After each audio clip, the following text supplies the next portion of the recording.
If you're like me, you probably clicked on this video because of one of two things. You either played a lot of Call of Duty on Nuketown, or you watched Indiana Jones and the Kingdom of the Crystal Skull, or maybe you just did both of those things. I don't know. Now, you might be surprised to learn that this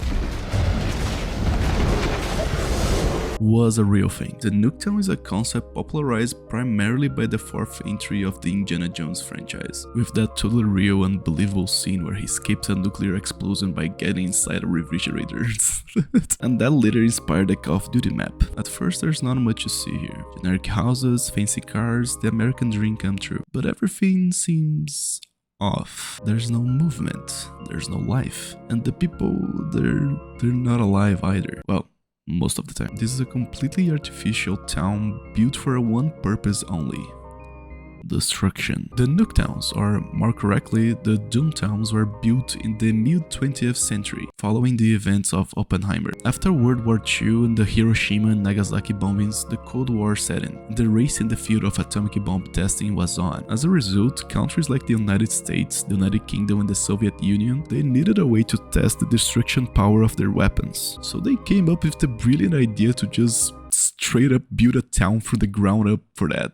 Yeah, they literally just built entire cities just to destroy them later. I'm paraphrasing, of course. These towns varied in size, but they weren't very big, but they were meticulously detailed. They were built to assess the effects of nuclear explosions on civilian infrastructure and population, which allowed scientists to gather data on blast effects, thermal impacts and radiation, as well as actually help in civil defense planning, shelter design and emergency response strategies. Their goal was to replicate real-world scenarios as best as they could. Houses, churches, schools, strip clubs, cars, and creepiest of all, in my opinion, mannequins replicating the residents, just to simulate the effect that the explosions would have on humans. Not sure how much a wooden mannequin can compare to a real human being in this regard, but what do I know? I'm not a scientist. They even placed the mannequins in specific positions to make it seem like they were living their lives normally, like sitting down, doing barbecues, walking, and whatever else people do. I don't know. Like I said, as much as it sounds like it, this wasn't an exclusively American thing. But the most famous Doomtown was the Nevada test site location, also known as Survival Town, created during the United States nuclear test program. And it was subject to multiple tests, with both above and below ground explosions taking place. Now, as expected, these tests were,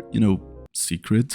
You could actually see these explosions from really far away. There are records of people in nearby cities saying how these explosions were sort of a morbid public attraction in a few places. I mean, if I looked out of my window and saw a nuclear explosion happening miles away, I probably wouldn't take that as entertainment, but anyway, as you can expect, these towns are gone today, either completely destroyed by the explosions or cleaned up by the government. But it wasn't exactly a secret forever, you see. They recorded explosions with the hope to encourage the population to be afraid of the threat of atomic weapons. Although the towns are mostly gone, there's actually still some buildings that survived in one of the tests, the so-called Survival Town in Nuketowns, which was subject to a test explosion by the name of Apple II. But all that remains for it though are 3 bungalows and a pair of 2-story buildings. But the mannequins and furniture from then were completely destroyed. They're still there to this day, though I don't know if I would personally go check it out if I were you. The use of Doometowns has largely been discontinued. Apparently, there's international efforts supposedly being taking place to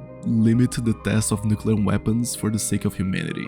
At least that's what it looks like for now. The Survival Town specifically is now a monument to a bygone era of the Cold War. While the Nuketown map is pretty cool and that scene in Indiana Jones is also pretty cool, even if it's ludicrous, we should still be thankful that we're not at that point in history anymore. We can only hope it will stay this way. Thanks for watching.